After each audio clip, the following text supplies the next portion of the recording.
Hello students, आज मेरे video का टॉपिक है electric field at equatorial line of the electric dipole.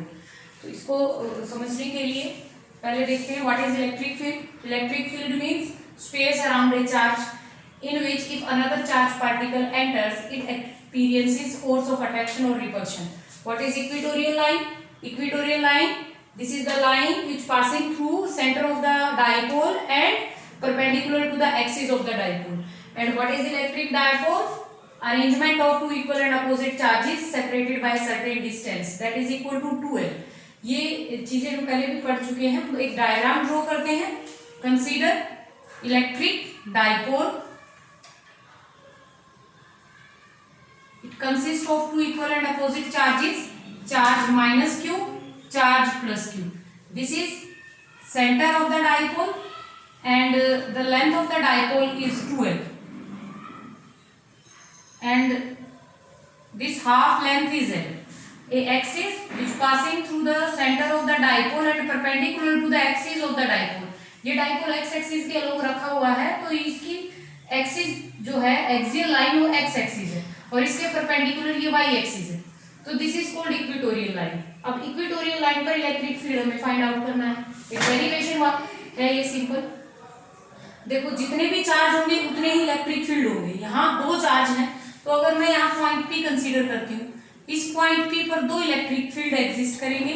First electric field due to this charge, let this minus charge is charge number 1 plus charge it is charge number 2। अब electric field इस पर इन दोनों charges की वजह से दो electric field होंगे और इलेक्ट्रिक फील्ड एक वेक्टर क्वांटिटी है, तो net electric field at P is vector sum of the two electric field due to charge minus q and due to charge plus q। यहाँ पर फिर से सपोज कर लेंगे plus one coulomb charge place करेंगे और ये distance between charge plus q and test charge, यहाँ पर test charge q naught place करेंगे और टेस्ट चार्ज की वैल्यू +1 कूलम कंसीडर करनी है हर एक डेरिवेशन में। अब इलेक्ट्रिक फील्ड क्या होगा? यहाँ पर रिपल्सिव टाइप का इलेक्ट्रिक फील्ड ये होगा। This is electric field due to charge 2 और इस पर इलेक्ट्रिक फील्ड, अब आप इसको ज्वाइन करेंगे, इस लाइन को ज्वाइन करेंगे। Electric field due to minus q at P point attractive type का इलेक्ट्रिक फील्ड होगा, ये उसको अपनी तरफ अट्रैक्ट करेगा। This is electric field E1 और ये electric field E2। Net electric field, अब ये एंगल है थीटा, सब चीजें देखते हैं। ये डिस्टेंस यहाँ पर A मान लीजिए, पॉइंट A और point B, AP and BP equal है और पाइथागोरस थ्योरम से आप निकाल सकते हो AP is equal to BP। Distance of point P from center is x. It is equal to x square plus l square under root using Pythagoras theorem. अब यहाँ देखिए बेटा, ये एंगल थीटा है और ये भी एंगल थीटा है। नेट इलेक्ट्रिक फील्ड कैसे होगा? अब ये E1 और E2 both are vector quantity. अगर आप यहाँ पर इस पॉइंट पर एक हॉरिजॉन्टल लाइन ड्रॉ करोगे, this line is parallel to dipole, तो ये एंगल भी थीटा हो जाएगा और ये एंगल भी थीटा होगा। ठीक है, अब इसको एक अलग से डायग्राम की हेल्प से मैं यहाँ रिप्रेजेंट कर रही हूँ। सिचुएशन कुछ ऐसे है, we have two electric field E1 and electric field E2, E1 and E2। These are two electric field acting at point P और ये हॉरिजॉन्टल लाइन है। Angle of E1 and E2 with horizontal is theta, ये angle theta है। तो अब E1 और E2 को दो रेक्टेंगुलर कंपोनेंट में डिवाइड कर सकते हैं, एक वर्टिकल कंपोनेंट और एक पैरेलल कंपोनेंट। E1 का दो कंपोनेंट, तो एक कंपोनेंट तो इस डायरेक्शन में होगा, that is equal to E1 cos of theta, और परपेंडिकुलर कंपोनेंट ये होगा, that is equal to E1 sin of theta. ऐसे ही E2 के दो कंपोनेंट बनेंगे along this parallel axis, that is equal to E2 cos theta और perpendicular component E2 sin theta. मैंने यहाँ अलग से इस चीज को रिप्रेजेंट किया। अब इस डायग्राम से बिल्कुल क्लियर है कि E1 sin थीटा और E2 sin थीटा, अगर E1 और E2 दोनों ही इक्वल है तो ये कैंसिल आउट हो जाएंगे। पहले अब E1 की वैल्यू फाइंड आउट करते हैं। Electric field E1 it is a vector quantity, तो डायरेक्शन के साथ लिख देंगे Coulomb's constant charge divided by a p square and it is along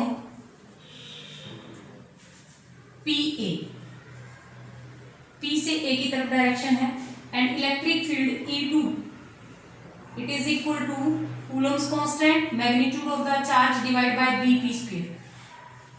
AP and BP both are equal to x square plus l square under root equal है तो यहाँ से clear है E1 and E2 both are equal along BP, ये BP के along है इस तरीके से. अब नेक्स्ट क्या करेंगे आप, net electric field. So you it is clear that magnitude of electric field E1 is equal to magnitude of electric field E2 and from this diagram if E1 and E2 are equal then the perpendicular component of the two electric field cancel each other or net electric field is given by vector sum of cos component of both electric field E1 cos theta E2 cos theta. E1 and E2 equal है तो you can write 2E1 cos theta. So 2 अब E1 की value लिख दीजिए K Coulomb's constant charge divided by AP square and AP square x square plus l square under root square. Cos of theta इस diagram से cos theta क्या हो जाएगा, cos theta is equal to length divided by hypotenuse.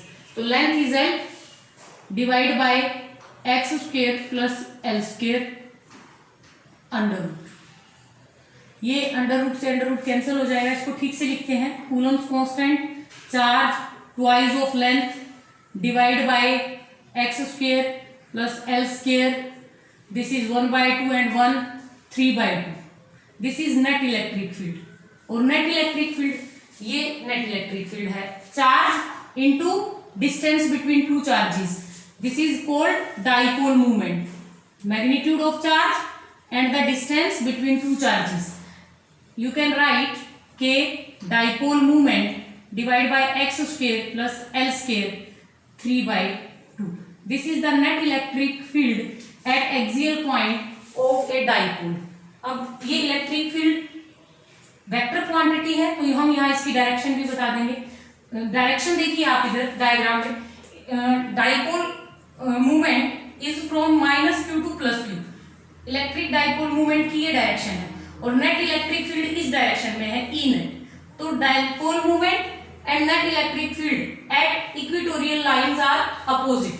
So direction क्या हो जाएगी, अगर आप इसकी वेक्टर फॉर्म लिखोगे, vector form E net at equatorial line it is equal to KP negative sign divide by x square plus l square 3/2. ये negative sign show करता है net electric field at equatorial line and dipole movement opposite to each other. अब for short dipole, अगर short dipole की बात करें या फिर आइडियल डाइपोल की बात करें तो for short dipole x is very very large as compared to length of the dipole.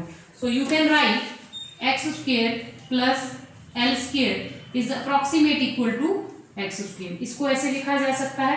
तो electric field is equal to k dipole moment divided by x square 3. This is the net electric dipole net electric field intensity at equatorial line of the dipole having dipole moment p. So you can write k is 1 by 4 pi epsilon naught dipole moment divided by x cube. ये electric field at equatorial line की derivation. Thank you students.